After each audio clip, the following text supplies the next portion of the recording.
Şirvan şəhərinin bir qrup sakini illərdir ki, kanalizasiya xətlərinin olmamasından əziyyət çəkir. Onlar problemin aradan qaldırılması üçün qaynar xəttimizə müraciət ediblər. Əməkdaşlarımız sözü gedən ünvanda olub.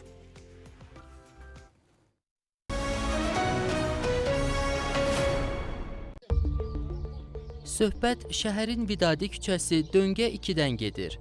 Sakinlər bildirir ki, burada kanalizasiya və su problemi uzun illərdir davam edir. Nəticədə evlərdən çıxan çirkab sular mərkəzləşdirilmiş kanalizasiya xətti olmadığından küçə kənarındakı xəndəklərə axıdılır.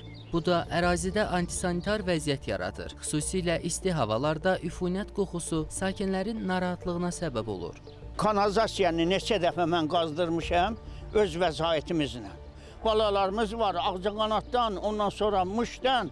Mümkün deyil ki, burada yaşamaq. Köməklik eləsinlər ki, biz burada bu çətinlikdən qutaraq. Balalarımız bu xəstəlikdən qutarsın. Bura bir od düşsə, orada transformator var. Bu tərəf üstündə kanalizasiya boyu qamışdı. Ora düşsə, bu evlər yanacaq. O tərəf üstündə böyük bir lata yer var, 70-80 metrə ərazi qamışdı. Bir dəfə yansa, oradan tutmuş mənim evimə qədər və üzvənə kanalizasiya boyu nə qədər qamışlığı var, hamısı yanacaq. Kanalizasiyada dolanda transport böyük bir də təhlükədir. Sabahlar burada kimsə adam ölsə, kim cavab verəcək ona bilmirəm. Transformatorla kanalizasiyanın arası 1 metrədir. Yağış yağan kimi transformatorun ətəyinə qədər su gəlib çıxır. Sakinlərin problemi bununla da bitmir. Onların sözlərinə görə sözü gedən ünvana içməli su da fasilələrlə verilir. Gün ərzində cəmi 3 saat. Bu isə isti vaxtlarda gündəlik məişət işlərində ciddi çətinliklər yaradır.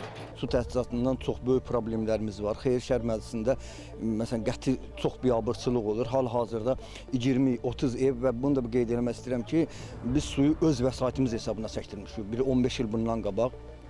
İndi isə qəti yay girəndən biz ancaq ya qohumların evindən su gətirərik, ya onların evində su ilə bağlı işlərimizi görərik.